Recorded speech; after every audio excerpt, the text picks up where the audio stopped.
The Grand Inga Dam project, touted as having the potential to supply green electricity to most of Africa, have received a fresh boost after Australian mining company Fortescue Metals Group confirmed its alliance with the Democratic Republic of the Congo to invest in the development of the world's largest hydroelectric project in Africa. The Grand Inga Dam project is a proposed series of 8 hydroelectric power stations near the Inga Falls in the Democratic Republic of the Congo.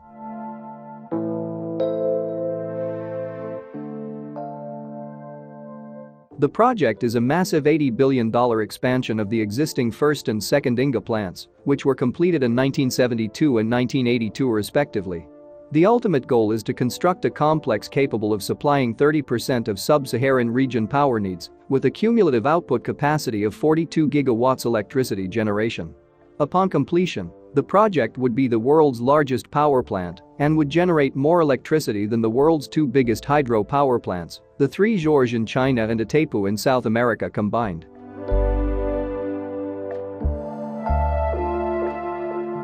The Inga 3 dam will be crafted on the world's largest waterfall by volume, Inga Falls, located approximately 50 kilometers upstream of the Congo River's mouth. The project would involve building a dam across the south of the Bundi River Valley, where it meets the Congo, then diverting the Congo from above the waterfalls into the north of the valley to create a huge reservoir. It is anticipated that the vertical drop, the volume and velocity of water flow at this site, can support a series of hydroelectric power stations, each with generation capacity ranging from 4 to 8 gigawatts for a total of 40 gigawatts for the whole complex.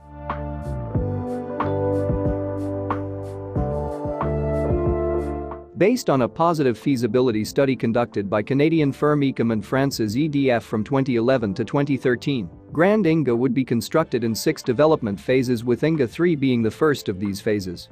Inga 3 will be constructed in 2 steps, initially a low head and then a high head, extending the dam wall and making it higher. There will be no closure of the Congo River and no tunnels, just an open channel. An amount of about 6,000 cubic meters will be diverted for Inga 3 to a valley which runs parallel to the Congo riverbed. When completed, Inga 3 will produce 4,800 megawatts of electricity.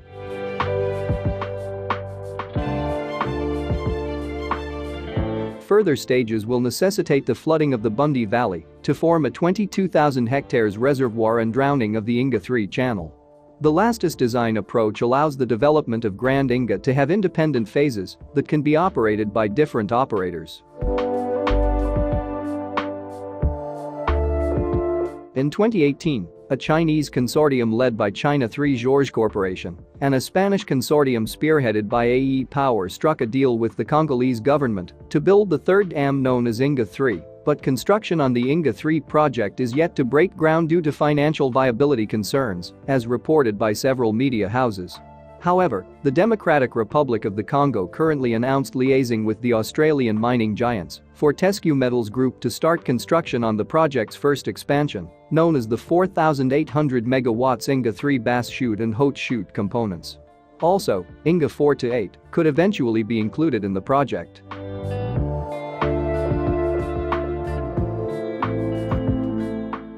In a recent interview with Reuters, Alexis Kayam-Debampin, President Felix Tshisekedi's top infrastructure advisor, said the project would now be led by Fortescue.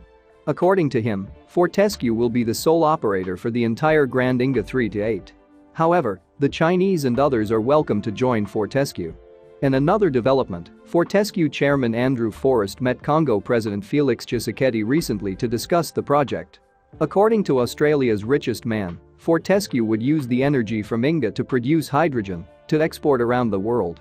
He also confirmed that the capital cost of the project will be many tens of billions of dollars, and direct and indirect employment will be in the hundreds of thousands.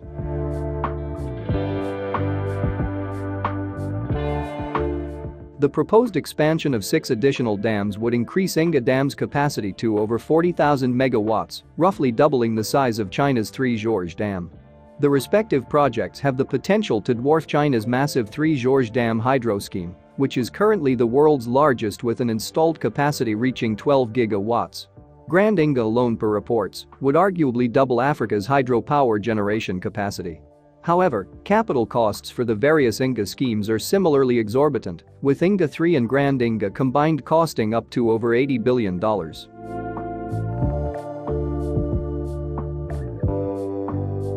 Development planners have hoped for privileges to design the various INGA hydropower projects for decades.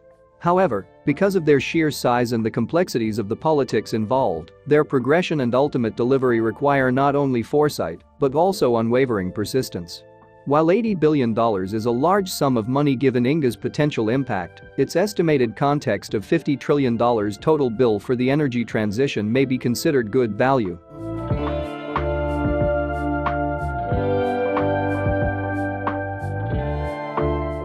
Africa faces a huge energy gap that has contributed to slow economic development and poverty. On the other hand, Africa has a huge potential for all forms of energy: hydropower, solar, wind and fossil fuel energy.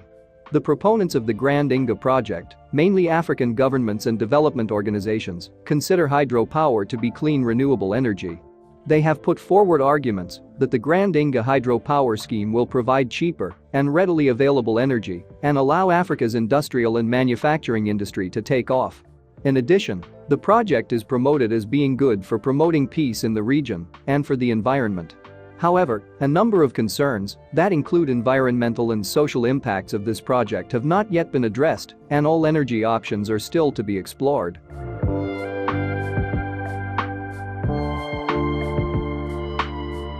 Critics claim the Grand INGA Dam has had, and will continue to have, a number of negative consequences.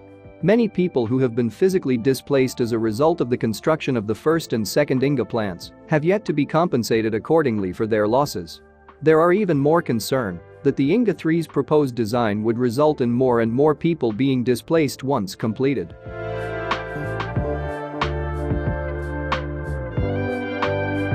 According to critics of the project, no environmental impact assessment, mitigation, or environmental management plans have been implemented to date, prompting a significant lack of transparency throughout the process.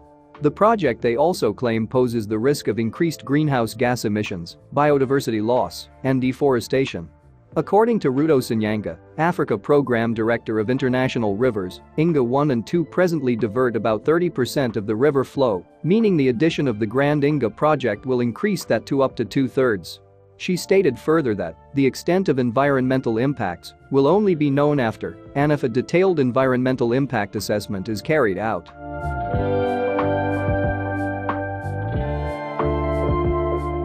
With all the concerns and critics, Africa produces a very low amount of electric energy per capita compared to other regions of the world.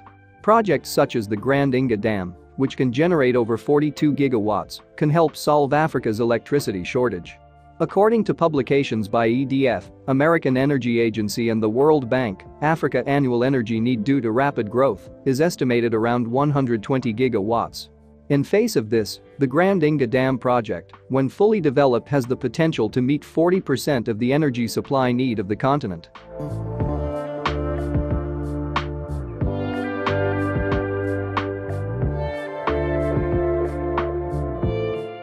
Planners and policymakers of the project envision the dam at the heart of a continent-wide network. This network will build on regional power pools that link many countries, allowing them to buy, sell and move electricity through an international grid. The Grand INGA Dam is estimated to provide 40% of Africa's electricity needs when successfully implemented. The project will contribute immensely to the energy security of the Democratic Republic of the Congo and the continent as a whole, and also contribute greatly to rural electrification and regional economic cooperation.